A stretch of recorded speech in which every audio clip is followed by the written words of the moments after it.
Picture this. You're standing right at the edge of a dense, incredibly humid jungle. Oh, absolutely dripping with moisture. Right, exactly.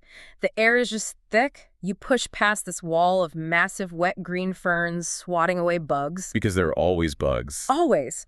And then suddenly, the tree canopy breaks. Yeah. And rising up right in front of you, literally piercing the sky, is a towering stone pyramid. Just a massive structure. Yeah, it's magnificent. But the thing is, it's completely silent. Vines are choking the carved stone faces, and roots as thick as your torso, are actively ripping apart these massive staircases. Reclaiming it all. Reclaiming it. An entire sprawling metropolis that once buzzed with, tens of thousands of people, merchants, priests, farmers, and now it is totally empty. It really is the ultimate post-apocalyptic movie scene. It really is. You look at this magnificent ghost town and you just can't help but wonder, where did everyone go? Right. Did a plague wipe them out overnight? Did, an alien mothership beam them up? It's that classic Hollywood image of the quote-unquote lost civilization. The mysterious vanishing act. Exactly. But the massive stack of research we are diving into today completely shatters that image. It really does. It shatters it because that Hollywood image implies a really neat, sudden, and complete ending. Like flipping a switch. Right, like an event that just happens on a Tuesday. And the reality of what actually happened in these jungles is so much more complex and frankly a lot more terrifying because of how deeply human it is. So welcome to the deep dive. We are pulling apart the biggest, most stubborn myths about the classic Maya collapse today. And there are a lot of myths to pull apart. Oh, tons of them. We are going to look at the exact mechanical gears of how a highly advanced, brilliantly engineered civilization falls apart. We're going to trace the systemic cascade of this event, really step by agonizing step, during the period of roughly 800 to 900 CE. Which is a crucial window. Yeah. And later on, we have this incredibly unique psychological lens from our research. It's a subpersonality framework, they call it the Kelly lens, that explains how everyday people actually process and survive when the massive systems around them completely fail. It's a really powerful way to look at it. But to set our boundaries first, we are looking at Mesoamerica. Okay, where exactly are we talking about on a modern map? Right, so this is a vast region encompassing modern-day southern Mexico, Guatemala, Belize, Honduras, and El Salvador. Got it. And we're focusing on the period when the classic Maya civilization was just, firing on all cylinders, which is roughly from 250 to 800 CE. Okay, the peak. The peak, yeah. But we really have to establish a foundational fact right now, right at the top, because it frames everything we're going to discuss today. Lay it on us. The Maya people did not disappear. Right. They didn't just vanish into the ether like the movies suggest. Not at all. Millions of their direct descendants are living in that exact same region today. Wow. Millions. Yes. They still speak the Mayan languages. There are over 24 of those languages still spoken today. I don't think most people realize that. They really don't. They practice adapted forms of the culture. They maintain complex agricultural traditions. So what collapsed in the 9th century wasn't a people. Right. It was a very specific, incredibly top-heavy political and urban system. Okay, let's unpack this. Because to understand how a system that large falls apart, I feel like we need to understand how the machine actually operated when things were going well. Exactly. You have to know the baseline. What did the society look like at its absolute peak? Because we aren't talking about a few scattered villages here. Oh, no. We're talking about massive urban centers. At its height, the Maya region was just a marvel of human engineering and organization. But fundamentally, it was highly decentralized. Meaning, there was no central Maya emperor sitting on a throne somewhere giving orders to the entire region. Precisely. Yeah. There was no single overarching capital city. Instead, you had this vast network of independent, fiercely competitive city-states. Okay, like who? You had massive centers like Tikal, Palenque, Copan, and Calakmul. And each of these cities was ruled by a divine king, known in their language as a Kulajah. A Kulajah? Yes.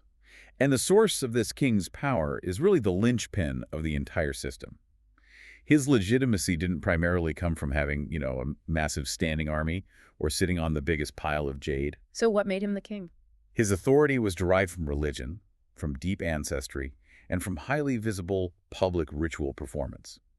This is what anthropologists refer to as a cosmological civilization. Cosmological civilization. Okay, break that down for us, because that sounds like a very polite academic way of saying, well, the gods ran everything. That's essentially it, yeah. Religion wasn't a segregated part of life. Like something you just do on Sundays. Right. You didn't just go to a temple on a specific day of the week and then go about your secular business.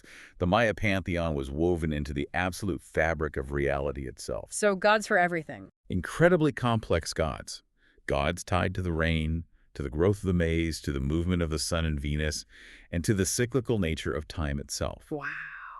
So the king was not just a political administrator making, tax policy or deciding where to build a road. Right. He wasn't a mayor. He was the literal physical intermediary between the human world and the divine realm. So his actual job was to keep the universe turning. His job was to maintain cosmic balance. And he did this through rigorous, highly orchestrated rituals, many of which involved bloodletting. Bloodletting. Okay, how intense are we talking? Very intense. The king and the queen would pierce themselves, often using sharp obsidian blades or stingray spines, and offer their own blood to nourish the gods. Stingray spines. Oh, wow. Yes. And this act, this sacrifice, was believed to directly ensure the agricultural cycle. It was an absolute fusion. So politics, religion, and agriculture were not three different things. No, they were one single mechanism. If the king performs the bloodletting and does the rituals correctly, then the gods are appeased, the seasonal rains arrive on time, the maize grows, the harvest is bountiful, and basically the city eats. Yes, and it worked brilliantly to create social cohesion. You had a strict hierarchy, the divine king and his royal family at the top. Right. Below them, a complex layer of nobles, priests, and elite scribes, then specialized artisans, architects, and merchants. And forming the massive wide base of this societal pyramid were the commoner farmers. The people actually growing the food. Exactly. They all shared this deeply unified worldview. But this fusion, this cosmological civilization, created a catastrophic hidden vulnerability. I can see where this is going. Because if your political right to rule is directly tied to the weather and the crop yields... Then a failure of nature is not perceived as just a run of bad luck or, a shifting climate pattern. Right, it's not just, oh, it's a dry year. No, it is perceived as a direct failure of the king's spiritual authority. If the rains stop, the king is failing at his primary job. Oh, that is a precarious position to be in. Okay. So all these independent city-states are sharing the same worldview, but they aren't politically united. Right, completely independent. It actually sounds a lot like a modern franchise business model. Think about it. A franchise? How so? Well, you have all these individual locations, the city-states, operating under a very recognizable brand. They share the same basic culture, the same religious architecture, the same economic practices. Okay, I see that. And that structure makes them highly adaptable to their specific local environments. But the massive hidden fragility in a franchise model is that the local branches are constantly competing with each other for market share. Right, they are rivals. And there is absolutely no overarching corporate headquarters to step in and bail them out if a system-wide financial crisis hits. That is a perfect analogy. And in the Maya world, there was absolutely no corporate headquarters. There was no centralized mechanism to enforce regional stability. Nobody to say, hey, Tikal is starving, let's ship some corn from Palenque. Exactly. No one to redistribute food, no one to mediate conflicts. They were fiercely independent. And to understand the stakes of that independence, we really have to look at the engine of these franchises. Their infrastructure and economy, right? Because they were staggering. Absolutely staggering. We tend to think of the jungle as this wild, unmanageable place, but the Maya engineered the landscape to support massive, dense populations. They weren't just finding a clearing and throwing some maize seeds into the dirt. Oh, far from it. They were terraforming. They practiced highly intensive agriculture. What does that look like in a jungle? Well, in the hilly regions, they built extensive stone terraces to create flat planting surfaces and prevent soil erosion. Like stepping stones up the mountains. Exactly. And in the swampy, low-lying wetlands, they engineered chinampas, which are essentially raised field systems. Raised fields? Yeah, they would literally dig canals and pile the nutrient-rich muck up to create artificial islands for planting.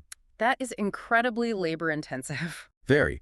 And they grew the foundational triad of Mesoamerican diets: maize, beans, and squash. The classic three sisters. Right. And they produced incredible surpluses.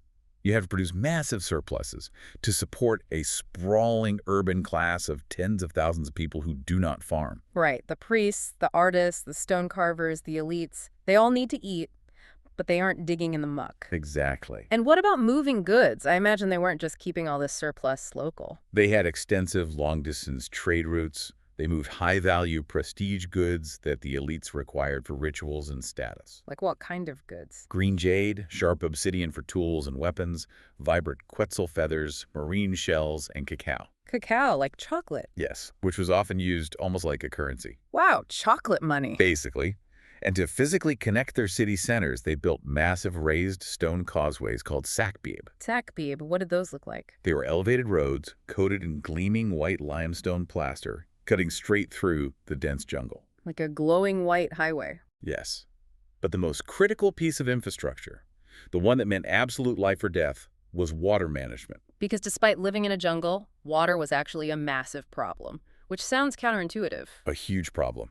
The southern Maya lowlands have a very defined wet season and a brutal dry season. Okay, so feast or famine with the rain. Exactly.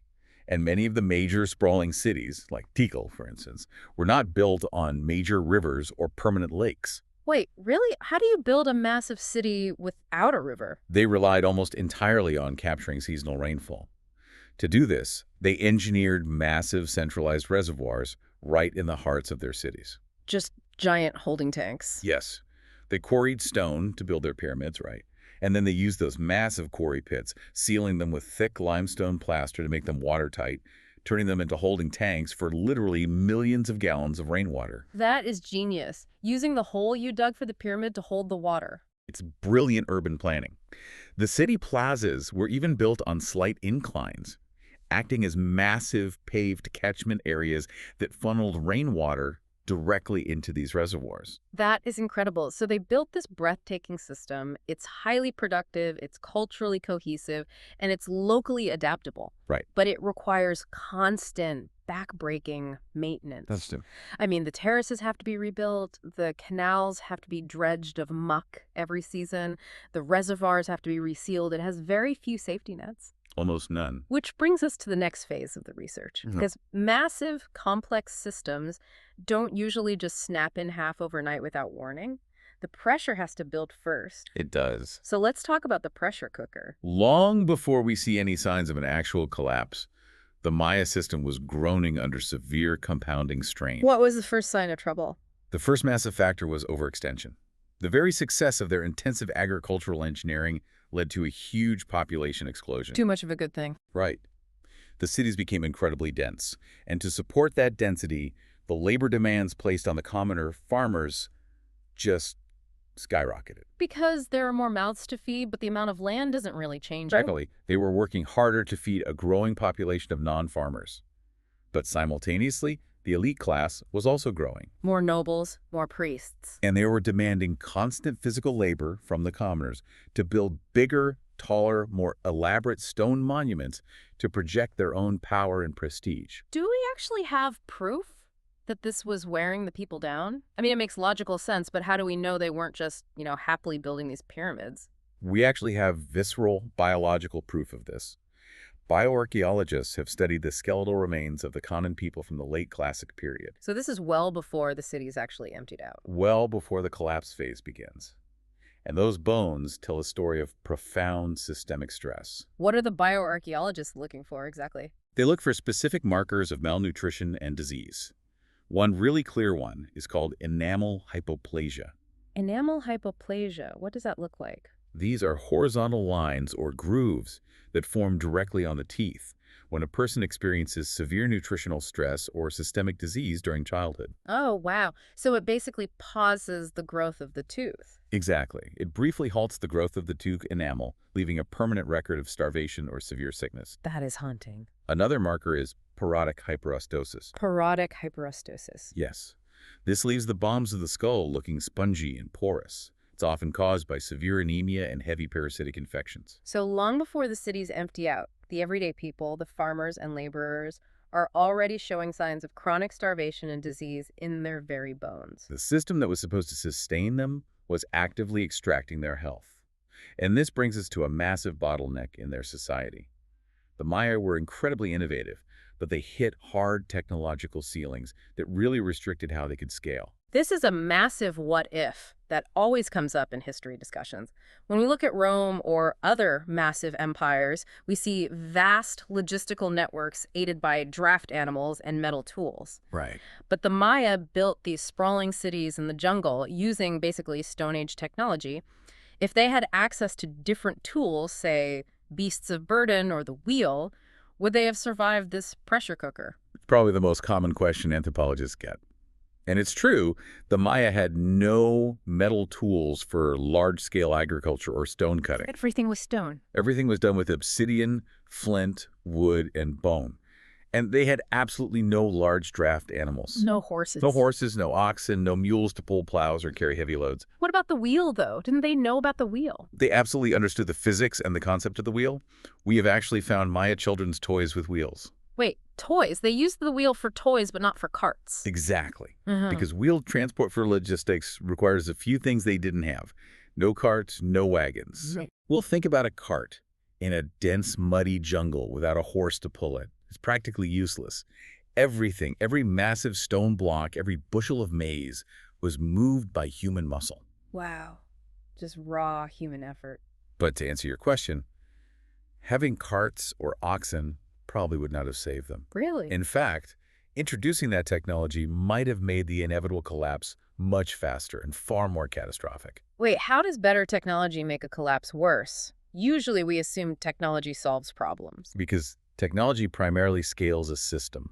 It doesn't fix a hard ecological limit. Okay, explain that. The Maya were farming in a delicate tropical environment. Tropical soils, especially in the Yucatan Peninsula, are notoriously thin and fragile. Right, it's not like the deep, rich soil in the American Midwest. Exactly. In the jungle, the nutrients are locked in the living biomass, the trees and plants, not deep in the dirt. If the Maya had plows and oxen, they wouldn't have suddenly created deeper soil. They just would have plowed through it faster. They likely would have just cleared the forests faster, exhausted the thin soil quicker, and accelerated their own demise. Because they were already severely degrading our environment, even with hand tools. Exactly. To support the massive population, they were constantly clearing old-growth forests for new agricultural land. Right. But even more devastating than the farming was the deforestation required for their monument. The pyramids. The pyramids and the plazas, those gleaming white structures, were coated in a thick layer of stucco plaster. And to make that plaster, you have to burn limestone. Okay, how does that process work? I assume it's not just holding a match to a rock. Oh, not at all. Yeah. It requires a massive chemical transformation. Yeah. You have to heat the raw limestone to roughly 900 degrees Celsius to turn it into quicklime. 900 degrees, that's intense. To reach and maintain those incredibly high temperatures, you have to burn massive, massive amounts of green wood fuel. How much wood are we talking about? It's estimated that to produce just 1 ton of quicklime, they had to burn roughly 5 tons of fresh wood. 5 to 1. That's insane. It is. So, the kings are demanding bigger, brighter temples to project their power, and the commoners are literally clear-cutting the surrounding forests to burn the rock to plaster the monuments. They are cannibalizing their own ecosystem to build monuments to their own divine authority. It is a devastating feedback loop. Yeah. The deforestation led to immediate soil erosion, meaning the farmers had to work even harder to yield less food. Because the topsoil is just washing away. Right. But modern climate modeling has revealed something even more shocking. What's that? Cutting down that much tropical canopy fundamentally alters the local microclimate. Really? Just from cutting trees? Yes. It reduces the amount of moisture the trees transpire into the atmosphere. The Maya were inadvertently reducing their own localized rainfall while simultaneously driving up the ambient temperature of their cities. Oh, wow. They were actively worsening the exact climate conditions that sustained them. So the physical environment is degrading, the population is sick and overworked, the soil is tired. And while all this is happening, our research points out there is a massive bottleneck in how they share information. Right, the information silos. Walk us through that. The Maya were highly literate. They developed the most sophisticated writing system in the pre-Columbian Americas, a really complex system of hieroglyphs. Okay. But this wasn't a society with a daily newspaper or widespread public education. Literacy was strictly confined to the elite class, the scribes, priests, and royals. So if a commoner farmer figures out a brilliant new way to retain moisture in his terraced field during a dry spell, He can't just write a pamphlet and distribute I it. can't share it at all beyond his immediate neighbors. Mm, Information was stored in incredibly labor-intensive formats, like what? primarily carved into massive stone monuments called stelae, or painted onto bark paper codices which were closely guarded by priests. So not exactly a quick email. No, this made the written word symbolically powerful. It was used to record royal lineages, military victories, and astrological cycles. Propaganda, basically. Exactly. A 5-ton stone monument detailing a king's ancestry is practically useless for rapid, coordinated crisis response across different regions. Right. Knowledge was concentrated, siloed at the very top, and geared entirely toward elite propaganda rather than practical problem solving. So let's look at the board here. We have a system that is vastly overextended. The population has exploded past the carrying capacity of the land. The soil is depleted. The commoners are physically stressed and malnourished. The kings are constantly warring with neighboring cities to capture resources and sacrificial captives. And the society has no rapid way to share practical knowledge. The powder keg is fully loaded, and it's practically soaked in gasoline. All it needs is a spark. And the spark was an environmental hammer blow. Eh? Between the years roughly 800 and 900 CE, the Maya region was hit by a series of devastating multi-year droughts. Stop right there. How do we know it was a drought? I mean, we are talking about weather from over 1,000 years ago. Are we just guessing based on the fact that the water reservoirs were empty? We aren't guessing at all. The science behind this is incredible. Paleoclimatologists have actually reconstructed the ancient climate by analyzing lake sediment cores from the region. Lake sediment cores, like digging up mud. Imagine driving a long, hollow metal tube deep into the mud at the bottom of a lake. Okay. As the mud settles year after year, century after century, it creates a perfectly layered timeline. Scientists analyze the shells of microscopic aquatic snails trapped in those specific layers. Snails. Yes, specifically, they look at the ratio of oxygen isotopes, oxygen-18 to oxygen-16 in those tiny shells. Okay, take me back to high school chemistry. Why do oxygen isotopes in snail shells tell us if it rained 1,000 years ago? It's actually brilliant. Oxygen-16 is a lighter isotope. During a dry period when a lake is evaporating heavily and not being refilled by fresh rain, the lighter oxygen-16 evaporates away much faster. Because it's lighter. Exactly, leaving a much higher concentration of the heavier oxygen-18 behind in the remaining water. And the snails use that water. The snails build their shells using the water around them. So when researchers find a layer of mud from the 9th century packed with snail shells, showing a massive spike in oxygen-18. It means the lake was evaporating and not refilling. Exactly. It is a hard, indisputable chemical signature of severe, prolonged drought. We've also confirmed this by looking at the growth rings of stalagmites in local caves. The data all perfectly aligns. So it wasn't just a bad summer. This wasn't a dry summer. These were punishing multi-year dry periods that hit back-to-back over an entire century. Before we go into what that drought actually did to the cities, our research notes emphasize the importance of clarifying what this collapse wasn't. Very important. Because when a city of 100,000 people suddenly empties out, my mind immediately goes to disease. Was this a Mesoamerican Black Death? No. While the population was definitely stressed and endemic diseases were present, there is absolutely no evidence of a sudden mass casualty pandemic wiping out the population. Okay, what about an earthquake? It also wasn't a massive, non-climate natural disaster. No mega earthquake leveled the cities, no volcanic eruption buried them in ash like Pompeii. And what about warfare? Did someone invade them? It wasn't a massive foreign invasion either. Yeah. We don't see an empire from central Mexico marching down and conquering the Maya region. But there was a lot of warfare going on, right? Yes, but it was internal. It was the Maya city-states turning on each other, fighting increasingly brutal wars over dwindling food and water resources. The drought was the primary external driver. The spark. The spark. But here is the most critical takeaway from our entire analysis. A drought alone does not kill a civilization. Right. The classic Maya collapse is the ultimate historical example of a systems failure cascade. A systems failure cascade. Take that concept and walk us through it. A drought hits. It doesn't rain for 3 years. The crops fail. How does that translate into massive stone cities being permanently abandoned? It goes right back to that complete lack of redundancy we talked about. Because they had expanded into marginal lands and heavily degraded their soil, the agricultural system had zero shock absorbers. No backup plan. When the rains fail, the intensive maize agriculture collapses almost immediately. And without rain, those massive urban reservoirs, the ones that hold millions of gallons of water for the dry season, they begin to turn to mud and dry up. Which means no drinking water. That leads immediately to acute drinking water shortages and sweeping famine within these dense urban centers. And famine isn't just an empty stomach. Famine is where the physical reality violently collides with the political reality. Exactly. Think back to the cosmological civilization. The king's primary foundational job is to bleed himself, communicate with the gods, and bring the rain. But the rain isn't coming. The crops are shriveling in the fields. The children are starving. Suddenly, the king isn't just failing at administration. His entire divine legitimacy is shattered. Because if he's not bringing the rain, what is he even doing? Exactly. If the gods have abandoned the king, why should the commoners continue to pay him tribute? Why should they haul massive, back-breaking stones to build his temples? The social contract is completely broken. Public trust completely evaporates. This leads to weakened central governance. The kings, desperate to maintain their grip on power and secure whatever resources are left, ramp up military campaigns against neighboring cities. Try to steal their food. Right, and this explosion of violence makes the roads completely unsafe, which disrupts the long-distance trade routes. And without trade, the elite economy crashes. So you have a total feedback loop. No food, no water, no trade, constant warfare, and a ruling class that has lost all spiritual and political authority. The massive cities simply become unsustainable death traps. They do. It is a terrifying domino effect.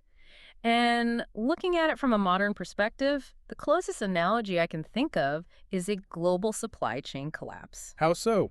Think back just a few years ago when we had that global microchip shortage. Oh. On paper, a microchip is a tiny component. But when the factories couldn't get them, it didn't just mean you couldn't buy a new laptop. It affected everything. It meant massive automotive plants had to completely halt production because modern cars need those chips.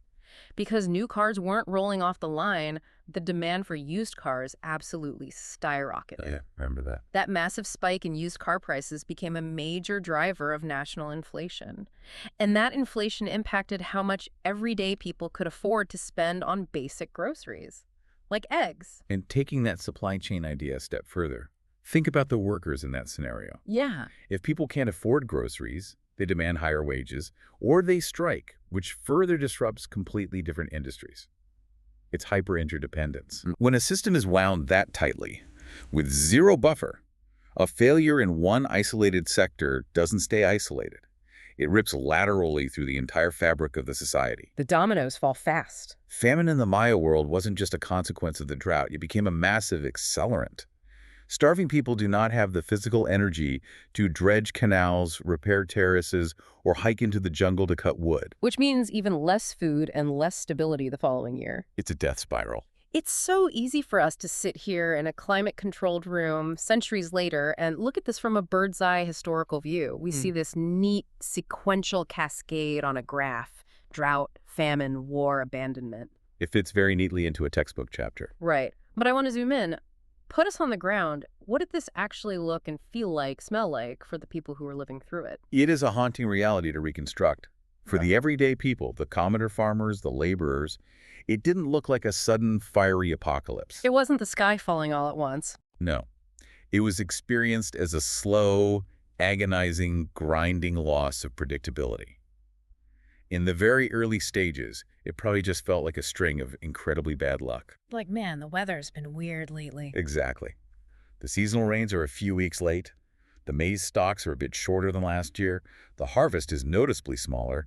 You start noticing your family's daily food portions are shrinking. You tighten your belt. You start spending more time foraging in the jungle for wild roots and nuts, relying heavier on your neighbors. It's a psychological shift from looking forward to just looking down. That's a perfect way to phrase it. It's a shift from long-term planning, what field will we clear next year, when will my son marry, to the quiet, suffocating anxiety of day-to-day survival. How do we find enough calories to survive tomorrow? And what are the elites doing while the commoners are scrounging for roots in the jungle? Are they pivoting? Are they rationing the storehouses? The elite class engages in profound, institutional denial. Denial. Well, people are starving. You have to remember, their entire existence, their wealth, their identity, is intrinsically tied to the system functioning exactly as it always has. Because if they admit it's failing. To pragmatically admit that the environment is failing and the system is fundamentally broken is to admit that they are no longer divine. Right. So what do they do? They double down. Oh. As crop yields plummeted and commoners grew weaker, the kings demanded more labor. You're kidding. They commissioned even larger, more elaborate stone monuments. They performed more frequent, more desperate bloodletting rituals. So they just bled more. They insisted the drought was merely a temporary spiritual test from the gods, and the only way out was deeper devotion and unquestioning obedience to the crown. That is painfully relatable. We see that exact same behavior today. We really do. It's like watching a legacy company slowly going bankrupt. Their core product is obsolete, revenues are in free fall, they're quietly shutting down factories and slashing worker benefits. But the executives don't act like it. Not at all. The CEO absolutely refuses to admit defeat. Instead, they spend $20 million on a flashy, celebrity-filled Super Bowl ad just to project an aura of invincibility. It's the illusion of normalcy. Look how much money we're spending, we must be fine. The illusion of normalcy is one of the most powerful psychological forces in human history. Right. And during the Maya collapse, there was a massive information asymmetry. Between the elites and the commoners. Right. The grand public monuments, the newly carved stelae in the plazas, they were essentially state-controlled propaganda. They loudly emphasized military victories, the unbroken continuity of the royal bloodline, the greatness of the king. So you're saying there's no monument that says we're out of water? You will never find a stone monument carved by a king that says the reservoirs are empty and we don't know what to do. Naturally. So officially, structurally, everything is fine. But down at the local neighborhood level, the reality is stark and undeniable. People are hungry, people are dying. And with no formal mechanism to get accurate news, rumors fill the void. I heard Palenque still has water. I heard the gods have abandoned Tikal completely. It really shows how humans psychologically anchor to what's familiar. We naturally assume things will eventually go back to normal, because normal is all we've ever known. Even as the system is actively degrading around them, the daily rhythms continue. The market's still open in the morning, even if there's less maize to buy. The king still parades through the plaza, wearing quetzal feathers and jade. From the inside, living it day to day, it doesn't feel like the end of the world. It just feels like a very dark, very prolonged period of things absolutely falling apart. And that introduces a crucial sociological concept from our notes: perceptual lag. Perceptual lag, what is that? In almost any societal collapse, the physical reality changes much faster than the population's understanding of it. So people are literally a step behind reality. The institutions are rotting from the inside out, but the public's belief in the permanence of those institutions lingers. Because you can't imagine a world without them. By the time the general perception finally catches up to the undeniable reality that this system is completely irrevocably broken, it is already far too late to engineer a fix. Wait, if there's this massive perceptual lag, how fast was this actually happening? Are we talking about a single, horrible decade where everyone just woke up, panicked, and fled the cities en masse? Not at all. And that is why the timeline is so tricky to grasp. It played out over multiple generations. Multiple generations. Yes. Our research notes break this down into a really clear phase model of collapse. It wasn't one event. It was a process divided into roughly 4 phases. Okay, walk us through the phases. Where does it actually begin? Phase 1 is the strain phase, roughly from 700 to 760 CE. 700 to 760, okay. These are the early warning signs. Mm. The population is peaked. Environmental stress begins to show. You see slightly worse harvests, and it requires rising, disproportionate effort from the farmers just to get declining returns. So phase 1 is basically a commoner saying, farming is getting significantly harder, the soil feels dead, but we're still managing to feed the city? Right. It's tough, but manageable. Then we cross into phase 2, disruption, which runs from about 760 to 820 CE. What happens in disruption? This is when the first waves of severe drought episodes actually hits. The underlying instability becomes highly visible. Trade networks start to actively break down because of increased regional warfare. Okay, so the violence is ticking up. Food and water shortages become common, recurring events. And crucially, the explanations for why this is happening begin to fragment. People start pointing fingers? Exactly. Some blame the king, some blame angry gods, some blame enemy cities. Phase 2 is when the anxiety spikes. Something is fundamentally wrong and people are getting desperate. Yes, which pushes the system into phase 3, breakdown, roughly 820 to 900 CE. At breakdown. This is total unrecoverable system failure. The compounding, back-to-back droughts, the relentless warfare, the sweeping famine, it all reaches a tipping point. And what does that look like on the ground? The massive southern lowland cities begin to empty out. Monument construction, which requires massive labor coordination, completely stops. They stop building? The date of the last carved monument in a city is often used by archaeologists as the definitive marker of its political collapse. The divine governance has lost all legitimacy and simply ceases to function. Wow. And the final phase? Phase 4 is the aftermath, occurring post-900 CE. This is the period of intense reorganization. Do they try to go back to the cities? No, there is no magical recovery of the old classic system. The divine kings do not return. Instead, the surviving population redistributes itself. New, much smaller scale political systems emerge. Looking at this four-phase timeline, it highlights this crazy paradox of how we study history, the sudden versus gradual paradox. It's a huge disconnect. To a modern historian looking back at a timeline graph, a collapse that takes 150 to 200 years is incredibly gradual. That's multiple human lifetimes. Very slow. But no one experiences history as a 200-year trend line. Of course not. Think about a single 20-year-old person living in Tekal during Phase 3, the breakdown phase. In their short, subjective lifetime, they are watching their city's massive reservoirs turn to baked mud. They are watching their neighbors slowly starve. They might see their divine king overthrown or captured and sacrificed by a rival city. A total upheaval. To that specific individual, the collapse didn't feel gradual at all. It felt terrifyingly immediate. It was their entire reality disintegrating right in front of them. That is a profound distinction. History is lived locally in the present moment. And we also have to remember how geographically uneven this process was. Oh, right. Did every single Maya city suffer equally at the exact same time? Absolutely not. Some cities collapsed early and fast.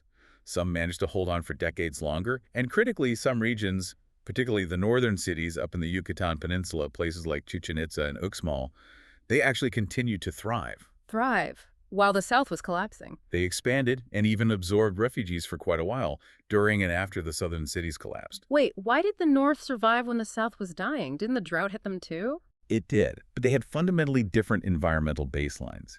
The northern Yucatan is much flatter and has very few surface rivers, but they relied on a completely different water source, cenotes. Cenotes, I've seen pictures of those. They're like beautiful swimming holes. But what exactly is a cenote? The Yucatan is basically a massive limestone shelf. Over millions of years, underground rivers carved massive caverns. When the roof of one of these caverns collapses, it exposes the underground aquifer to the surface. So it's a giant natural well. That sinkhole is a cenote. So while the southern cities were relying on capturing surface rain in man-made plaster reservoirs that dried up completely during a drought, The northern cities were tapping into the underground aquifer. they had direct access to massive, deep underground water tables. They also adapted different, slightly more collaborative political structures that were a bit less reliant on a single, vulnerable divine king. Ah, so they adapted their politics too. It was not a uniform wave of destruction across the entire map. So nobody wakes up, stretches, looks out the window at the jungle and says, well, honey, it looks like our civilization is collapsing today. Right. They just think, this year is worse than last year. The local reservoir is dry. We need to make a drastic change. It's all about local choices. And when you realize that a macro-level societal collapse is actually just millions of localized, deeply personal decisions to abandon a failing system, you have to look at the psychology of the people making those agonizing choices. They have to. And this is where the research notes get incredibly poignant. They offer a profound framework for examining the human core of this adaptation. It's called the Kelly lens. The Kelly lens. I was reading this part of the notes and it hit me really hard. Who is Kelly? This is a fascinating way to humanize the overwhelming archaeological data. In this psychological framework, Kelly represents a very specific subpersonality within any community facing a systemic threat. Okay, so she's an archetype. Yes. Kelly is not the divine king making grand delusional proclamations from the pyramid. Kelly is not the warrior marching off to fight over the last scraps of maize. Who is she then? Kelly represents the caregiver, the stabilizer, the mother, the father, the local community elder. She is the early signal sensor in the network. The one who notices things first. She is the person who notices the subtle shifts long before the institutions ever admit there is a problem. She notices the soil is dustier. She feels the ambient anxiety rising in the neighborhood. She's the glue. She's the one quietly trying to hold the fabric together while the edges are visibly fraying. Precisely. And this lens highlights a devastating internal tension. That's the tension. Kelly's natural, deeply ingrained instinct is to stay, to support, to care, to try and fix things. She wants to mend the community. She wants to make it work. But as the Maya system hits its hard, unforgiving ecological ceiling, Kelly faces an impossible, heartbreaking dilemma. Do I keep pouring my finite energy into holding this broken system together? Or do I accept a terrifying reality and acknowledge that some systems simply cannot be saved? Wow. I think everyone listening right now, regardless of their background, can connect to that on a deeply personal level. It's a universal human experience. We've all been trapped in a failing system at some point in our lives. Maybe it wasn't a collapsing ancient metropolis, but maybe it was a toxic, dying company where they expect you to work 80 hours a week to save a doomed product. Or a bad relationship. Exactly, a relationship that was fundamentally, structurally broken. We naturally want to play that Kelly role. We want to fix it. We tell ourselves, if I just work a little harder, if I just care more, if I just absorb more of the stress and shield the people around me, I can prop this structure up and save it. But you can't always save it. But the hardest, most painful lesson a person can learn is realizing that care alone cannot sustain a structure that is fundamentally doomed. It is a brutal realization. In the context of the Maya commoners, playing the Kelly role meant continuing to farm completely exhausted soil, starving yourself to pay tribute, and hauling heavy limestone blocks for a king who could no longer bring the rain. It meant dying for a broken system. Yes, the evolution of care, the ultimate, most painful adaptation, is when the Kelly figure finally shifts their mindset. What's the shift? The shift goes from, how do I save this city? How do I preserve the old ways of my ancestors? To a much more grounded, ruthless, survival-oriented question.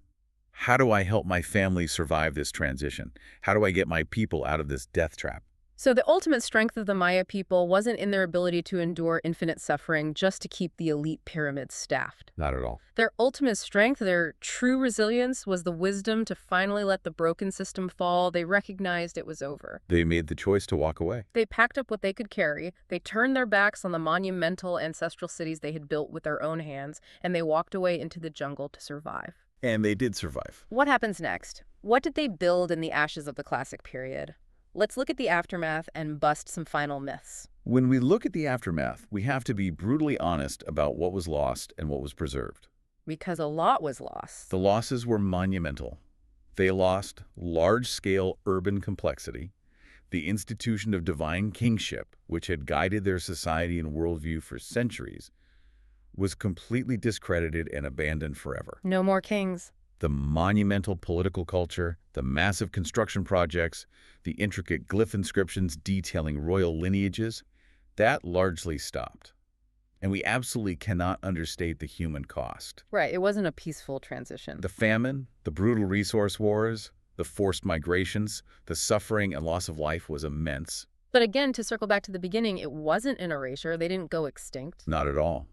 What was preserved is the vital core of the culture. The people themselves survived. The Kellys survived. Yes.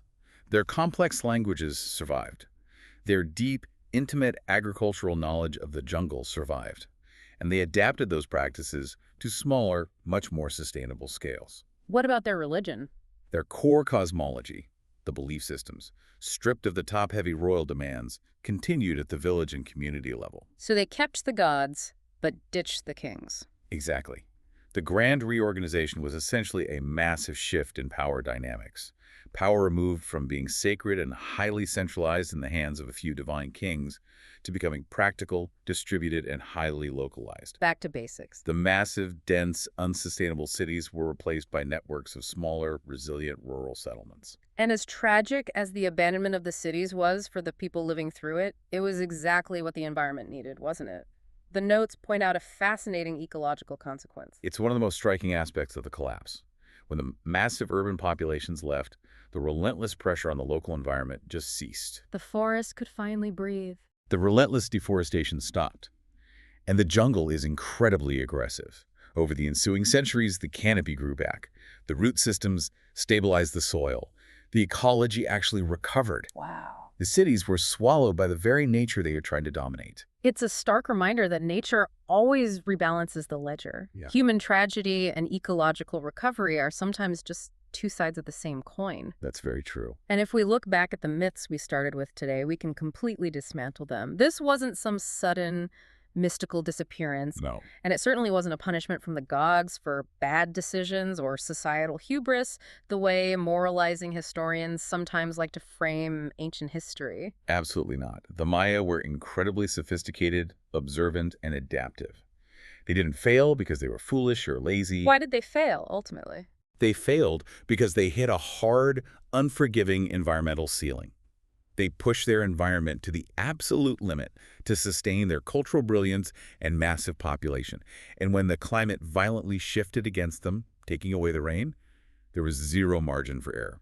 You know, we constantly use the word collapse as a synonym for ultimate failure, a tragedy, the definitive end of the story. That's how we usually view it. But if we really look at what the Maya commoners did, maybe the classic Maya collapse was actually a highly successful adaptation. An adaptation, I like that. By actively choosing to abandon a fragile, top-heavy, unsustainable political structure, the Maya people ensured their own cultural and physical survival into the modern day. That's exactly right. If they had stayed in those cities and stubbornly tried to maintain the old ways, they might actually have starved to death and gone extinct.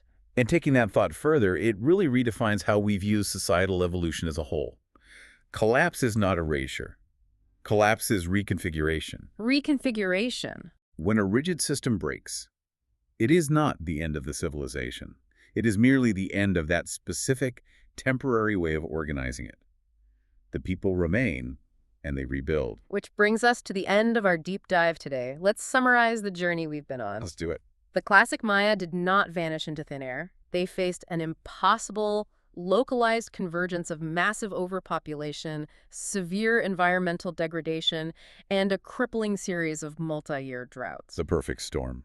All of this was compounded by a decentralized, fiercely competitive political system that was just too rigid to adapt and completely lacked the redundancy to save itself. Right. When the rains failed, the crops failed, and the divine kings lost their spiritual legitimacy, and the everyday people made the hardest choice a society can make. They walked away from the monumental cities of their ancestors to save themselves. The real lesson here, the thing we should carry forward, is about the true nature of human resilience. What's the lesson? A society's true resilience isn't measured by the height of its massive stone pyramids, or the reach of its complex trade routes, or the hoarded wealth of its elites. No. True resilience lies in the adaptability of its people.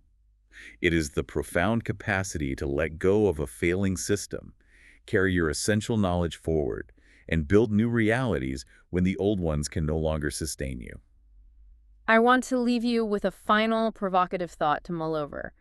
Think about the massive monuments of our modern world today. Oh, we have plenty of monuments. Look around at our towering glass skyscrapers, our invisible but vast digital infrastructure, our hyper-interdependent, perfectly timed global supply chains. All on very tight.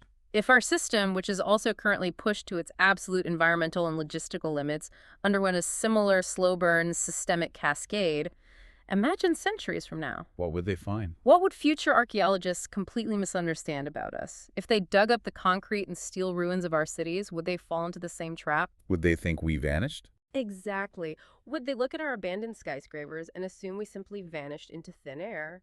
Or would they be wise enough to realize that, just like the Maya, we simply packed up, changed our minds about what was important, and walked away to build something entirely new?